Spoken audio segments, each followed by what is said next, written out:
Herkese merhaba dostlar, ben Ozan. 2023'te kullanmak serisine iPhone 11 Pro ile devam ediyoruz. iPhone 11 Pro halen güncelliğini koruyan ve kamera performansı ve ekran kalitesi noktasında oldukça üst seviye bir cihaz ve fiyat açısından da şu anda nispeten avantajlı bir konumda diyebilirim. Açıkçası artık iPhone 11'i sıfır bir şekilde almanızı ben önermiyorum. Şu anda fiyatları 22-23 bine kadar çıkmış durumda. Ancak 11 Pro'ya baktığımızda ikinci elde temiz, tamir görmemiş bir şekilde rahatlıkla bulabiliyoruz. Ve 11 Pro bu fiyatlarıyla mantıklı mı? Alırken nelere dikkat etmemiz gerekiyor? Son bölümde konuşacağız. 2023'te kullanmak serisinin devamı için de videoyu beğenmeyi ve abone olmayı unutmayın. Bu kez ilk olarak ekrandan başlayalım. iPhone 11 Pro 5.8 inç XDR OLED bir panelle geliyor. Full HD Plus çözünürlük, 458 ppi piksel yoğunluğuyla telefonda ikonlar, genel görüntü kalitesi açısından oldukça keskin diyebilirim. iPhone 11'e kıyasla da özellikle siyah renklerde tam siyah renkleri yakalayabilirken dokunma hassasiyeti olarak da 180 Hz dokunma hassasiyetiyle beraber ekranı kullanırken almış olduğumuz deneyim bir kademe daha üste çıkıyor ve bunun yanında telefonda bir video izlerken, film izlerken HDR10, Dolby Vision gibi desteklerle de adeta taşınabilir bir televizyon hissiyatı veriyor diyebilirim. 5.8 inçlik bu ekran boyutunun da gayet ideal olduğunu düşünüyorum. Tek elle kullanması da oldukça kolay. Kenar çerçeveleri de ince fakat tabii ki çentik biraz büyük bir şekilde önümüze çıkıyor. Ekran 60 Hz ama arayüz çok akıcı olduğundan dolayı hızlı, tepkisel bir şekilde çalışıyor. Ekran konusunda sizi kesinlikle memnun edecek bir telefon diyebilirim. OLED panelin getirmiş olduğu avantajlarla da karanlık modda telefonu kullandığımızda batarya ömrüne de bir katkı sağlamış oluyoruz. Bunun haricinde OLED panelin en önemli avantajlarından biri de renkleri tam olarak doğru bir şekilde görebilmemiz.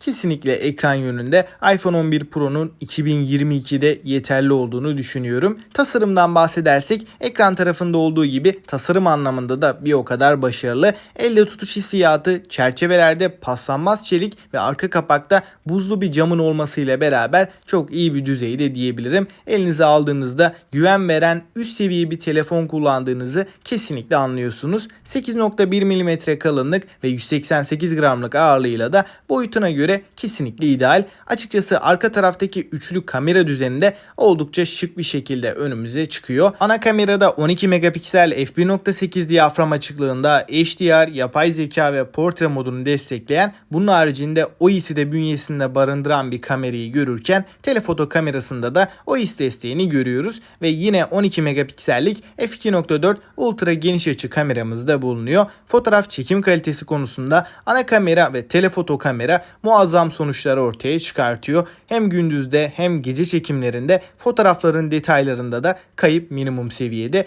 Renkler konusunda da gerçeğe yakın renkleri fotoğraflar tarafında alabiliyoruz. Video konusunda da 4K 60 FPS'te OIS ile beraber titreşimsiz, sabit, güzel videolar çekebiliyoruz. Bu telefonu alıp içerik üretimi konusunda da rahatlıkla kullanabilirsiniz. Ciddi anlamda profesyonele yakın videolar elde edebiliyoruz. Ön tarafta 12 megapiksel f2.2 diyaframlı 4K 60 FPS EIS destekli bir kameramız da var.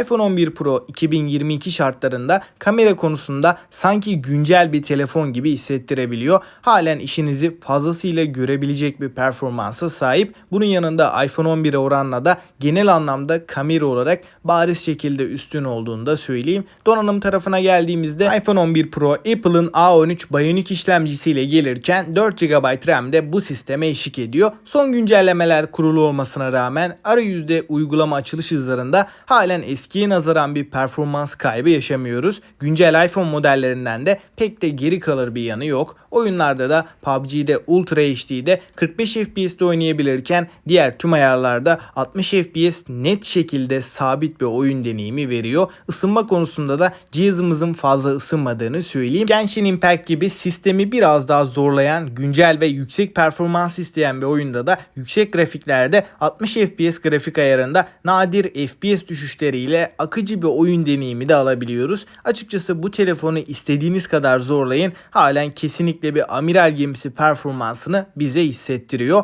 Bu performansı da en az 3-4 sene daha koruyacağını düşünüyorum. Batarya tarafında 3046 mAh batarya ve 18 Watt hızlı şarj desteğiyle beraber geliyor. 30 dakikada %50 seviyesinde bataryayı ortalama 1,5 saatte de tam olarak doldurabiliyoruz. Pil ömrü olarak da gün içinde sürekli oyun oynamıyorsanız bir günü kesinlikle çıkartıyor. Pil sağlığınızda kötü bir durumda değilse batarya anlamında da herhangi bir problem yaşayacağınızı düşünmüyorum. iOS 16 ile beraber de halen baktığımız zaman hem performans yönünde hem de bunun haricinde batarya anlamında da herhangi bir kayıp yaşamadığımızı da söyleyebilirim. iOS 16 iPhone 11 Pro'da gayet güzel bir şekilde çalışıyor. Face ID teknolojisi de hızlı ve kararlı bir şekilde çalıştığını söyleyebilirim. Wi-Fi 6 Bluetooth 5.0 desteğini görürken 5G desteği tabii ki cihazımızda yok. Hoparlör konusunda da iPhone 11 Pro Dolby Atmos destekli stereo hoparlörler bulunduruyor. Ses yüksekliği olarak da bas ve tiz seslerde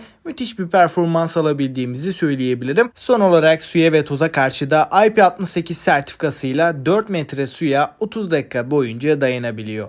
Dostlar, iPhone 11 Pro halen deneyimiyle, sunduklarıyla baktığımda gerçekten oldukça başarılı bir telefon diyebilirim. Hem A13 Bionic Yonga seti hem de kameralarıyla bu fiyat bandındaki en iddialı telefonlardan biri. Ekran tarafında XDR OLED panelle beraber de iPhone 11'in çok net şekilde önüne geçtiğini söyleyebilirim. Bu ekran halen bir amiral gemisi deneyimini rahatlıkla verebiliyor. A13 Bionic evet eski bir işlemci, fakat burada vermiş olduğu performans halen üst seviyede diyebilirim. Yani baktığımızda halen oldukça yeterli diyebilirim. Bir Snapdragon 8 Gen 1'i de aratmayacak seviyede, ama burada dikkat etmemiz gereken en önemli kısım batarya ve ekran diyebilirim.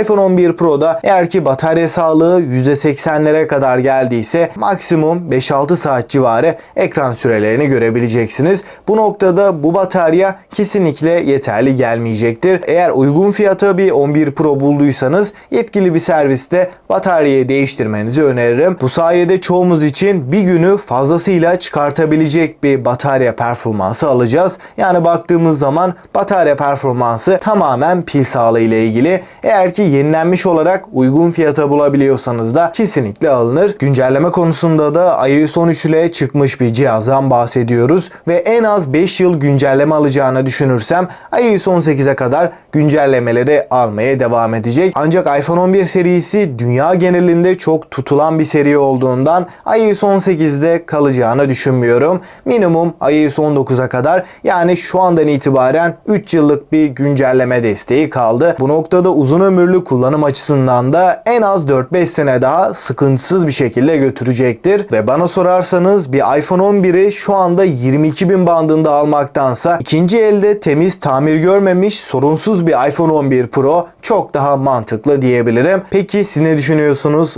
iPhone 11 Pro 2023'te hala alınır mı? Görüşlerinizi mutlaka bekliyorum. Ve 2023'te kullanmak serisinin bir sonraki telefonu ne olsun? Yorumlarda buluşalım. Ve bir dahaki videoya kadar kendinize çok iyi bakın. Hoşça kalın.